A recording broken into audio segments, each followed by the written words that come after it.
여러분 혹시 문득 그런 생각 안 해보셨어요? 지금 수도권 4단계 한지 며칠째나 됐지? 김유진 아나운서. 18일째 되는 날인데요. 코로나19 상황 여전히 엄중한 상황입니다. 오늘 발표된 코로나19 신규 확진자 수가 1,674명인데요. 아이고. 사상 최다 확진자가 나온 어제보다 한 220명가량 줄긴 했습니다. 하지만 오늘 발표된 확진자 수가 역대 네 번째로 많은 규모고요. 지금 23일째 1,000명대 확진자 수를 유지하고 있습니다. 세상에 진짜 깊은 한숨밖에 안 나옵니다. 진짜 근데 집단 감염 사태가 여전히 곳곳에서 터지고 있다면서요, 양지민 변호사님. 네, 쿠팡 부천 물류센터에서 코로나19 확진자가 발생해서 시설이 폐쇄가 됐는데요. 그래요? 어제 쿠팡 부천 2 물류센터 근무자 한 명이 코로나 확진 판정을 받은 겁니다. 아하. 그래서 어제 오전에 긴급하게 센터를 폐쇄를 했고요. 전 직원을 귀가 조치를 시켰다고 합니다. 네. 이 물류센터 같은 경우에는 신선식품을 취급하는 곳인데 그래요? 어떤 곳이냐면 이 지난해 5월에 무려 152명의 이제 집단 감염이 발생했던 곳이거든요. 같은 데예요? 네, 같은 곳입니다. 어. 그렇기 때문에 굉장히 좀 우려가 된다라는 목소리들이 있고요. 해당 근무자가 이제 가족이 먼저 확진이 됐고 그래서 이제 코로나19 검사를 받았는데 본인도 이제 양성 판정을 받게 됐습니다. 아이고. 그래서 방역 당국은 이제 센터 내부를 다 방역을 했고요. 그리고 상품 진열을 맡은 해당 근무자의 동선이라든지 밀접 접촉자가 누군지 좀 파악을 하고 있는 상황입니다. 네. 1년 만에 같은 일이 반복되는 일이 다른 데서도 일어나서는 안 될 것 같다 이런 생각을 해보고요. 그런데 지금 휴가철이라 많은 사람들이 모이고 있는 제주도도 지금 비상이라면서요. 안진용 기자님. 네, 제주도로 사람들이 몰리면서 게스트하우스발 감염이 속출하고 있습니다. 그래요? 제주 게스트하우스 세 곳에서 무려 28명의 확진자가 나왔는데요. 아이고. 네, A 게스트하우스 관련 확진자는 총 11명입니다. 그리고 B와 C에서도요. 다녀온 여행객들이 N차 감염이 이어지면서 그들이 제주도에서 여행을 마치고 다시 무트로 돌아왔겠죠. 그러겠죠. 광주, 대구, 울산 등에서 확진자가 연이어 발생하고 있는 상황입니다. 세상에. 최근에 아무래도 해외를 나갈 수 없기 때문에 많은 이들이 제주도를 찾고 있는데요. 이런 식으로 제주도 게스트하우스발 확진자가 속출하면서 방역 당국이 바짝 긴장하고 있습니다. 정말 걱정이 큽니다. 이게 방역 당국, 시청자 여러분 걱정도 크지만요. 실제 제주 도민 여러분의 걱정도 크잖아요, 지금. 관련 얘기 들어보시고 이어가 보도록 하겠습니다. 제주시 게스트하우스 관련 집단 사례 역시 한 명이 추가로 확진되었습니다. 그래서 누적 인원은 총 11명이 되었습니다. 관광차 입도한 부산 새가족 여행 모임 일행 11명 중에 9명이 확진됨으로써 신규 집단 사례로 이렇게 명명이 되게 되었습니다. 아니 근데 김복주 의원님 예. 지금 제주도도 3단계 예. 시행하면서 그 5인 이상 사적 모임 금지 맞습니다. 시행되고 있지 않아요? 지금 네. 세 가족이 여행 갔나 봐요, 지금. 그러니까 편법을 이용한 것 같은 느낌은 드는데요. 이를테면 세 가구인데 어떤 식의 세 가구냐면 4명 한 가구죠. 네. 그다음에 4명 두 가구예요. 그럼 네 명 두 8명이 가구. 되겠죠. 8명, 8명.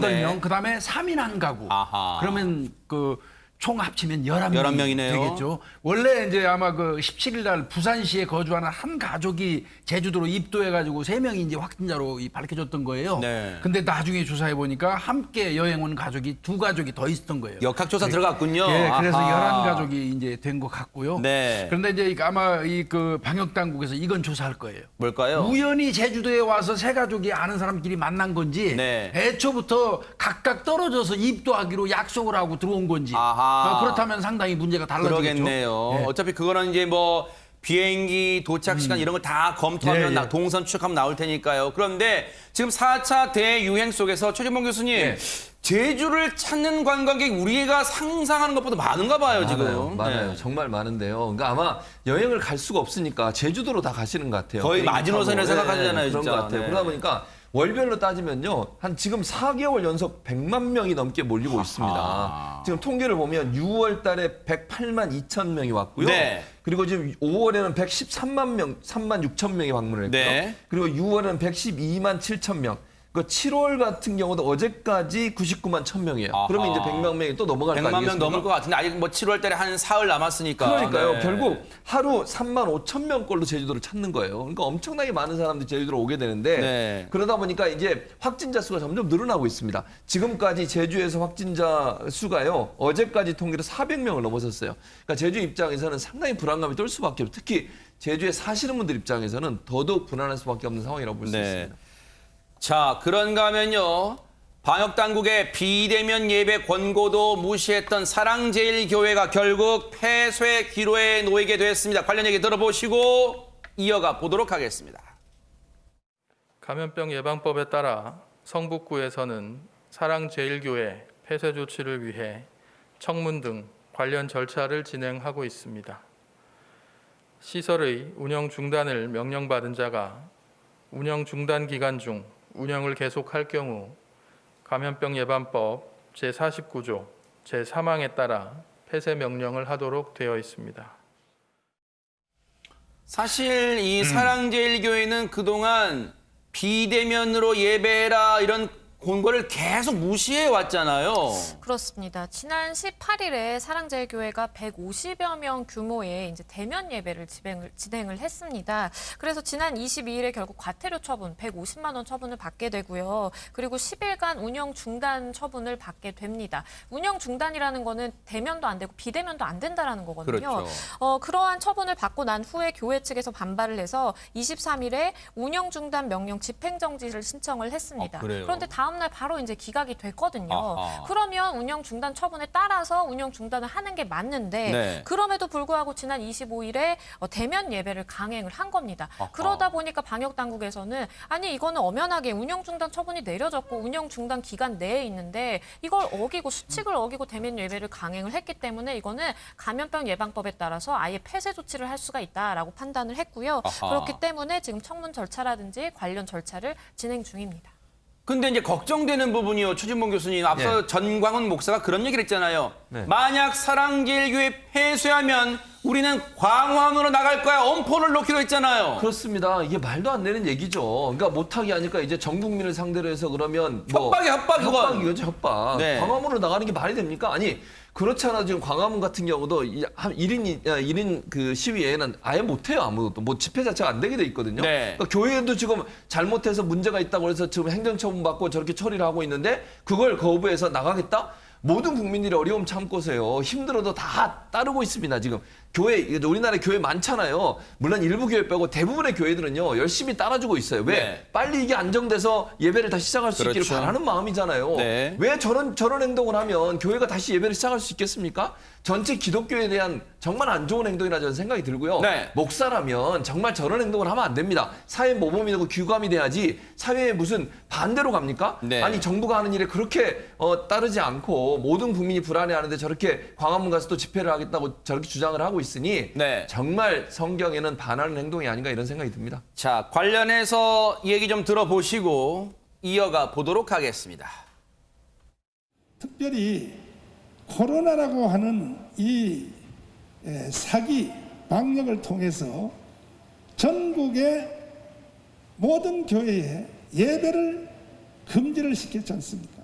그래서 몇몇 단체가 법원에다가 재판을 구하니까 겨우 법원도 19명까지는 그러면 예배를 해라.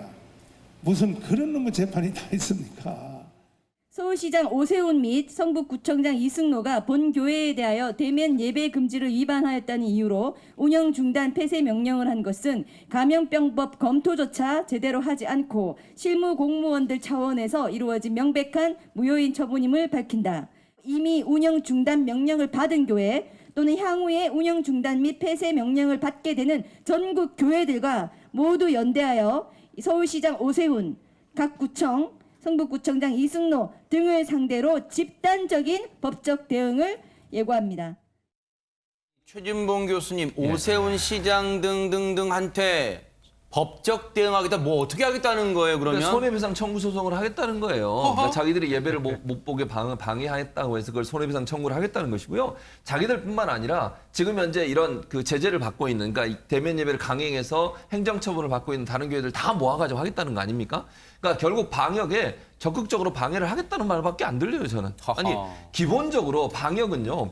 법으로 지금 본인들이 저렇게 얘기하지만 시설 폐쇄를 하는 게 교회뿐만입니까? 거의 대부분의 시설들이 폐쇄되고 있어요. 자영업자 소상공인들은요, 장사도 못하면서 문 닫고 있습니다. 대체 왜 그러겠습니까? 그분들은 목숨과 같이 자기 돈 벌어야 되는데 그 돈벌이 다 포기하고 문 닫는 이유가 뭡니까?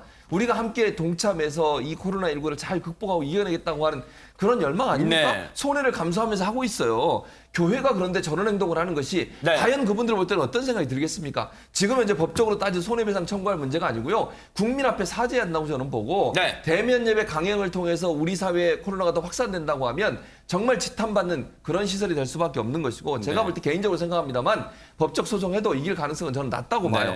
그런 행동을 통해서 본인의 정치적인 어떤 목적을 달성하려고 하는지 모르겠지만 교회가 교회다웠으면 좋겠다 이런 생각이 듭니다. 이것만 생각해보면 답이 나오지 않을까요? 지금 사랑제일교회가 하고 있는 행동이 과연 하나님 보시기에 합당한 행동인가요? 라는 생각 말입니다.